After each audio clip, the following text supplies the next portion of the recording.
Les seules voies et moyens d'accéder à la condition de réel fils de lumière sont de croire par son être entier en la lumière. Or, Jésus-Christ est la lumière du monde. Le péché est ténèbres et le monde est rébellion ouverte contre Dieu. En effet, ce monde, système anthropologique transgressif, immanent, historique, dans lequel se meuvent et vivent les hommes, monde d'en bas, est celui des ténèbres, mais celui d'en haut, l'univers divin, est celui de la lumière. Jésus-Christ, Dieu venu en chair, Dieu incarné, est venu dans les ténèbres pour nous communiquer la lumière, nous enseignant avec autorité que lumière et ténèbres sont deux catégories, deux dimensions, en mutuelle, irréductible et réciproque exclusion. Les hommes, intrinsèquement tramés, fibrés, tissés, profilés dans les ténèbres, depuis le catastrophique événement de la crise générique transgressive intervenue en Éden au travers des premiers ascendants de l'humanité, sont frappés d'une infirmité et d'une incapacité spirituelle permanente, totale, absolue, déchus de tous droits et titres au royaume de Dieu, à jamais séparés et étrangers à son rayonnant, resplendissant, irradiant et divin roi. En raison de leur virulente nature de péché, de leurs intentions, conceptions et réalisations irrémédiablement entachées de vices de forme et de fond, transgressifs de la volonté souveraine du seul et unique Dieu créateur et sauveur du monde, les hommes, dramatiquement enlisés, englués dans la tragique et mortifère condition du péché, sont incoerciblement frappés d'une impuissance radicale à accomplir le moindre acte juste au regard des critères divins, quels que puissent être par ailleurs leurs vains efforts civilisationnels réitérés pour y parvenir par leurs propres voies et moyens naturels. Fait d'amalgame, de stratégie, de surcompensation, de sublimation du péché, de manœuvres dilatoires, de déni de réalité de la personne et de l'œuvre rédemptrice de Christ, autant de facteurs, dont liste non exhaustive, d'aggravation de leur situation, de faillite spirituelle, dolosive et frauduleuse, individuelle et collective, devant le seul Dieu, créateur et sauveur du monde. Sans contredit, le mystère de la piété est grand. Dieu a été manifesté en chair, justifié par l'Esprit, vu des anges, prêché aux nations, cru dans le monde, élevé dans la gloire, 1 Timothée 3,16. Au commencement était la parole, et la parole était avec Dieu, et la parole était Dieu. Elle était au commencement avec Dieu. Toutes choses ont été faites par elle, et rien de ce qui a été fait n'a été fait sans elle. En elle était la vie, et la vie était la lumière des hommes. La lumière, lui, dans les ténèbres, et les ténèbres ne l'ont point reçue. 1 Jean 1, 5.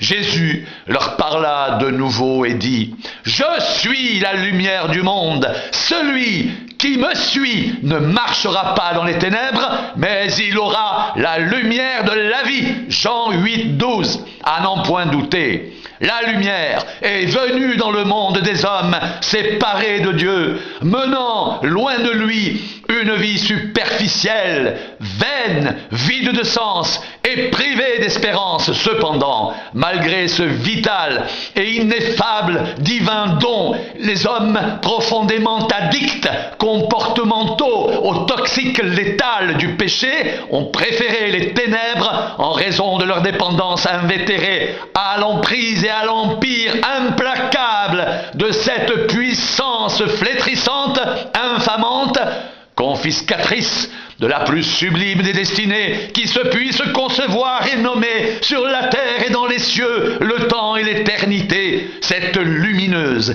et suprême destinée est précisément celle offerte par Dieu seul, à son exclusive initiative, à titre intégralement gratuit, en son Fils Jésus le Christ, et ce, indépendamment de toutes onériques, chimériques, méritocratiques velléités humaines d'auto-justification, d'auto-légitimation, d'auto-salvation, immanquablement vouée à l'échec complet et à la faillite totale des âmes sceptiques, incrédules, nihilistes à l'égard de Dieu, en situation de méconnaissance ou de déni absolu concernant leur propre et essentiel salut, seul possible en Jésus, le Christ, créateur, rédempteur.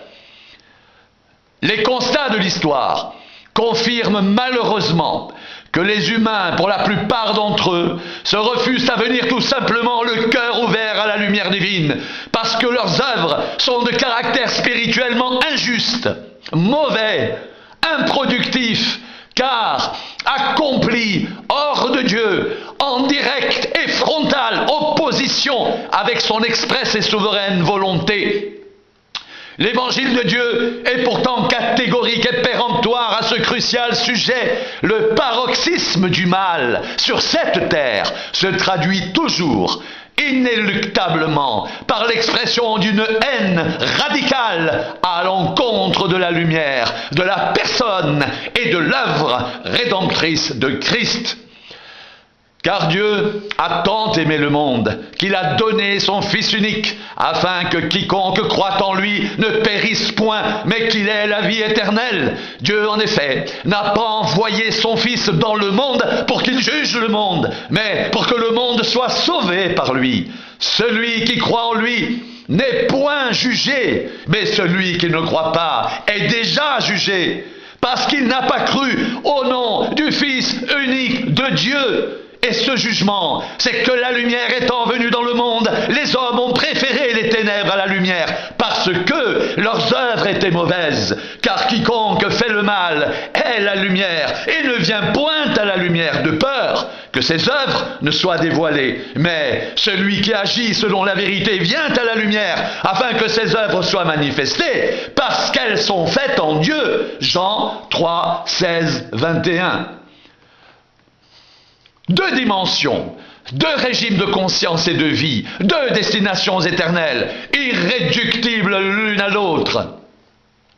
L'information créatrice, régénératrice, révélée et consignée dans l'Évangile, divine épistémée, divine connaissance, mise à la libre et gracieuse disposition de chaque être humain en particulier, distingue deux mondes respectifs spécifiques, l'un de nature verticale, d'en haut, l'autre de nature horizontale, d'en bas. Ce monde dans lequel vit cette présente humanité est d'en bas, foncièrement mauvais à cause du péché, de la transgression, et Satan en est son principe criminogène et tyrannique. Le cosmos même en son entier gît sous son joug oppressif et totalitaire. Son obsession n'est rien moins que de provoquer par tout subterfuge et stratagème de séduction, tentation et corruption des êtres humains la mise en échec des desseins salvifiques de Dieu en faveur de ces derniers, aliénés par la puissance du péché, détournés de leur glorieuse destinée et plongés dans un état de tragique et abyssale perdition. Dès que le morceau fut donné, Satan entra dans Judas. Jésus lui dit, « Ce que tu fais, fais-le promptement. » Jean 13, 27. Jésus est venu, apparu en tant que lumière du monde pour expulser décisivement les ténèbres et anéantir définitivement les œuvres abjectes et criminelles du diable, œuvres de perversion du sens de l'histoire et de corruption de la conscience humaine par le biais d'un plan haineux de destruction systématique de toutes valeurs spirituelles et éthiques procédant de l'évangile dans une intention morbide, exacerbée de perdition du plus grand nombre. La création obéit à une implacable, infaillible logique divine. Le monde d'en bas est celui des ténèbres et le monde d'en haut celui de la lumière. De même, la chair appartient au monde d'en bas, l'esprit au monde d'en haut. La chair, caractéristique de l'espèce humaine, de l'humanité issue de la procréation naturelle, est irrémédiablement réduite, limitée, affectée et conditionnée au monde d'en bas. De ce fait, elle ne saurait prétendre en rien au monde d'en haut. Jésus répondit: en vérité, je te le dis, si un homme ne naît d'eau et d'esprit, il ne peut entrer dans le royaume de Dieu.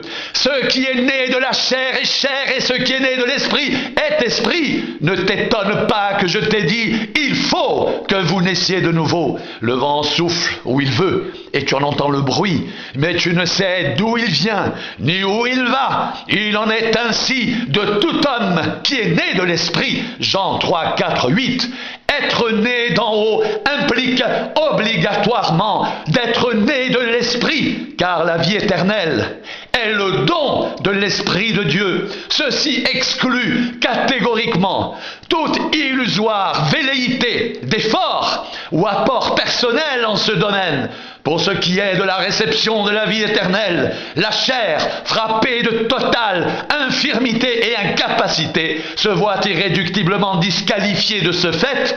Seule l'action de l'esprit, agissant dans l'être de l'homme, a pleine et légitime capacité pour le régénérer, le recréer, réalisant ainsi l'intention suprême de Dieu par la constitution de cet être, ancien transgresseur et rebelle à son Créateur, dans la filiation divine et l'intégration à la famille éternelle de Dieu par son Fils Jésus le Christ. C'est l'esprit qui vivifie, la chair ne sert de rien. Les paroles que je vous ai dites sont esprit et vie. Jean 6, 63. Par l'événement de la croix, décisif au tournant de l'histoire de l'humanité, Jésus remporte une victoire triomphale sur Satan qui n'a rien en lui, qui est jeté dehors. C'est alors que s'accomplit l'infaillible et déterminant jugement de Dieu sur le prince de ce monde. Cependant, je vous le dis, la vérité, il vous est avantageux que je m'en aille. Car si je ne m'en vais pas, le Consolateur ne viendra pas vers vous. Mais si je m'en vais, je vous l'enverrai. Et quand il sera venu, il convaincra le monde en ce qui concerne le péché, la justice et le jugement. En ce qui concerne le péché, parce qu'il ne croit pas en moi. La justice, parce que je vais au Père et que vous ne me verrez plus. Le jugement, parce que le prince de ce monde est jugé. Jean 16, 7, 11. Jésus inaugure en sa personne les temps nouveaux, régénérateurs et restaurateurs du salut.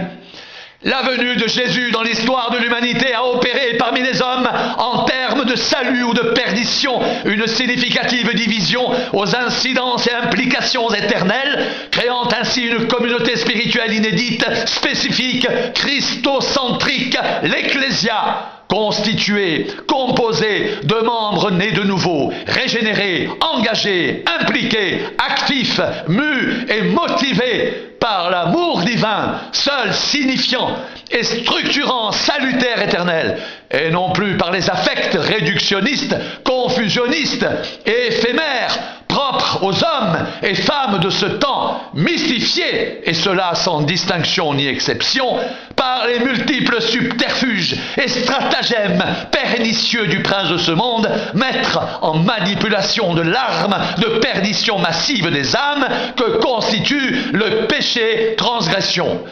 Intrinsèquement animé par le seul amour pneumatique divin et non psychique humain, les disciples authentiques du Christ, membres de l'Ecclésia, loin de se retirer, de s'extraire de ce système monde réfractaire et rebelle au salvifique paradigme chrétien, vivent sans se conformer en rien à ces valeurs cognitives et comportementales, instinctives, non spirituelles, mais tout en y assumant et consommant fidèlement et loyalement cependant leur mission de promotion et de continuation du projet rédempteur de Dieu au sein même d'une humanité assujettie, asservie, avilie par le péché et massivement subjuguée et hypnotisée par usurpation, imposture et mystification du prince de ce système monde. Ce n'est pas vous qui m'avez choisi, mais moi je vous ai choisi et je vous ai établi afin que vous alliez et que vous portiez du fruit et que votre fruit demeure, afin que ce que vous demanderez au Père en mon nom, il vous le donne.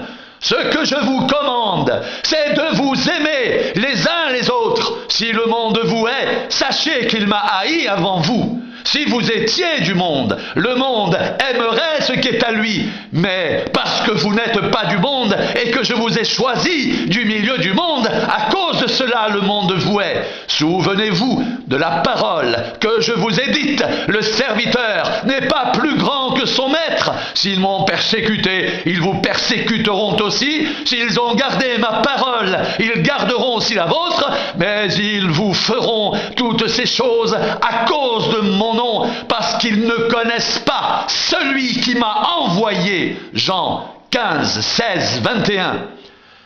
Je leur ai donné ta parole, et le monde les a haïs, parce qu'ils ne sont pas du monde. Comme moi, je ne suis pas du monde. Je ne te prie pas de les ôter du monde, mais de les préserver du mal. Ils ne sont pas du monde, comme moi, je ne suis pas du monde. Sanctifie-les par ta vérité. Ta parole est la vérité.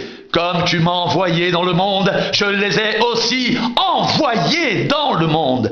Et je me sanctifie moi-même pour eux, afin qu'eux aussi soient sanctifiés par la vérité.